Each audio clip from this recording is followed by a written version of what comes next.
শারদীয় দুর্গোৎসব মানেই আনন্দ, মিলন আর ঢাকের বাদ্যে মুখরিত পরিবেশ। আর মাত্র কয়েকদিন পরই শুরু পূজা। উৎসব আনন্দ দ্বিগুণ করতে ঐতিহ্যের ধারাবাহিকতায় যশোরের সনাতন ধর্ম সংঘের আয়োজনে উদযাপিত হলো ঢাকের বাদ্যের প্রতিযোগিতা উৎসব। আজ বিকেল থেকে রাত অবধি টাউন হল মাঠের রওশনালী মঞ্চে রঙিন পোশাকে সেজে আসা ঢাকিদের তাল লয়ের ঝংকারে চারপাশ হয়ে উঠেছিল উৎসব মুখর। সমগ্র অনুষ্ঠানের শুরু হয় আয়োজক সংগঠনের সাধারণ সম্পাদক অখিল চক্রবর্তী চণ্ডীপাঠের মাধ্যমে। মুহূর্তেই দর্শক শ্রোতাদের মধ্যে ছড়িয়ে পড়ে এক অদ্ভুত শিহরণ।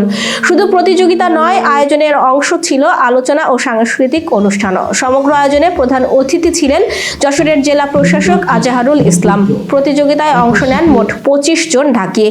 একসঙ্গে দাঁড়িয়ে বাজানোর সময় যেন মনে হচ্ছিল ঢাক আর মানুষ মিশে গেছে একাকার হয়ে। প্রতিযোগিতার নিয়ম ছিল নির্দিষ্ট সময় ধরে ঢাকের ভিন্ন ভিন্ন তাল প্রদর্শন। দর্শকদের আগ্রহ ছিল চোখে পড়ার মতো। অনেকেই মোবাইলে ভিডিও ধারণ করে রেখেছিলেন স্মৃতি হিসেবে। আয়োজকরা জানান, দুর্গোৎসবকে ঘিরে এই ধরনের প্রতিযোগিতা কেবল বিনোদনের জন্য নয়, বরং ঢাক বাজানোর ঐতিহ্যকে নতুন প্রজন্মের কাছে পৌঁছে দেওয়ারও এক সুন্দর উপায়।